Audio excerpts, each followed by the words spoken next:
মানুষের ধাক্কা লাগে, ভালো মতো হাঁটা যায় না।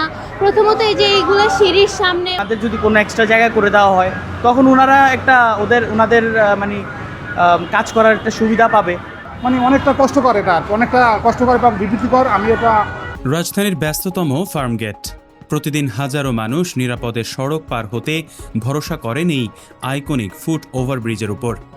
বাইরে জাতীয় সংসদ ভবনের আদল, ভেতরে পদ্মা সেতুর অনুপ্রেরণায় তৈরি নকশা, সঙ্গে রয়েছে চলন্ত সিঁড়ি। বাংলাদেশ সেনাবাহিনীর নির্মিত এই আধুনিক স্থাপনাটি একসময় ছিল নগর উন্নয়নের প্রশংসিত উদাহরণ।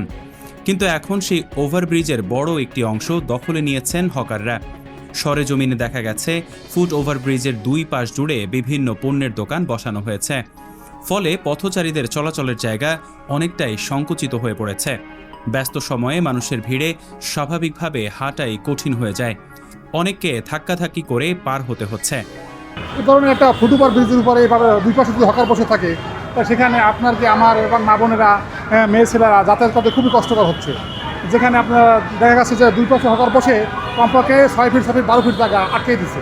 এখন আমরা সাধারণ যাত্রী যারা আছি, আমরা যাতায়াত করতেছি এবং মেয়ে ছেলেরা যাতায়াত করতেছে, মা বোনেরা যাতায়াত করতেছে, স্কুলের ছাত্রছাত্রীরা যাতায়াত করতেছে, একজনের সাথে একজনের ধাক্কা লাগতেছে, একজনের সাথে একজনের আপনার মানে কিছু বলে করতেছে। পথচারীদের অভিযোগ, সবচেয়ে বেশি ভোগান্তিতে পড়ছেন নারী, শিশু ও বয়স্করা।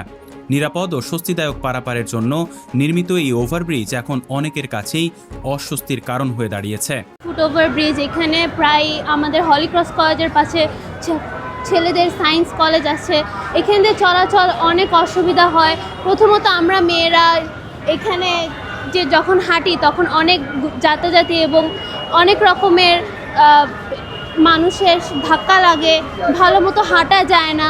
প্রথমত এই যে এইগুলো সিঁড়ির সামনে ওরা দাঁড়ায় থাকে, ওরা ওদের জিনিসপত্র নিয়ে বসে থাকে, এখানে চলাচলে খুবই অসুবিধা হয়।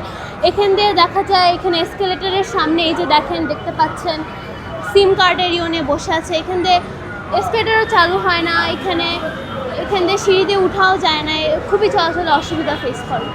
নিয়মিত তদারকির অভাবে হকারদের দখল দিন দিন বাড়ছে বলে অভিযোগ রয়েছে।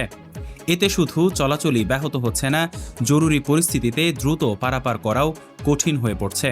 ফলে অনেকেই বাধ্য হয়ে ঝুঁকি নিয়ে নিচের ব্যস্ত সড়ক পার হওয়ার চেষ্টা করছেন। হ্যাঁ, এটা ঠিক, এখান দিয়ে রাস্তায় চলাফেরা করতে সমস্যা। এই জন্য আমি তো একটা কথাই বলতেছি বারবার যে সরকারের একটা উদ্যোগ নেওয়া দরকার। আমরা তো আর চাইলে ওনাদেরকে এভাবে সরা দিতে পারবো না। আপনি দেখছেন যে গুলিস্তানে একটা ব্যবস্থা করে দেওয়া হয়েছে, যেভাবেই হোক মার্ক করে, কিন্তু জিনিসটা পুরো একটা ফালতু সিস্টেম হয়েছে। এই জিনিসটা একদমই ঠিক হয়নি। এটা আলাদা জায়গায় গিয়ে ওনাদের ব্যবস্থা করে দিলে তখন এটা সুন্দর হইতো। এখন এটা অ্যাজ সুন অ্যাজ পসিবল একটা ব্যবস্থা করা দরকার। নগর পরিকল্পনাবিদরা বলছেন ফুটপাত ও ফুট ওভারব্রিজ পথচারীদের জন্যই সংরক্ষিত থাকার কথা। তাই দখল মুক্ত রাখতে নিয়মিত অভিযান ও কার্যকর ব্যবস্থাপনা জরুরি। এতে একদিকে যেমন নিরাপদ চলাচল নিশ্চিত হবে, অন্যদিকে নগর ব্যবস্থাপনাও আরও শৃঙ্খল হবে। এটি কি ফুট ওভার ব্রিজ নাকি হকারদের জন্য তৈরি করা একটি ফুটপাতের শপিং কমপ্লেক্স? সাধারণ মানুষের দাবি, কবে মুক্তি পাবে এই ফুট ওভার ব্রিজ হকারদের হাত থেকে? আসাদুজ্জামান শিমুল, অগ্রযাত্রা প্রতিদিন, ঢাকা।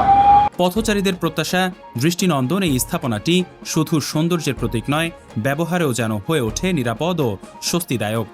তাই দ্রুত ফুট ওভারব্রিজকে দখলমুক্ত করে মানুষের নির্বিঘ্ন চলাচল নিশ্চিত করার দাবি তাদের। ডেস্ক নিউজ, অগ্রযাত্রা প্রতিদিন।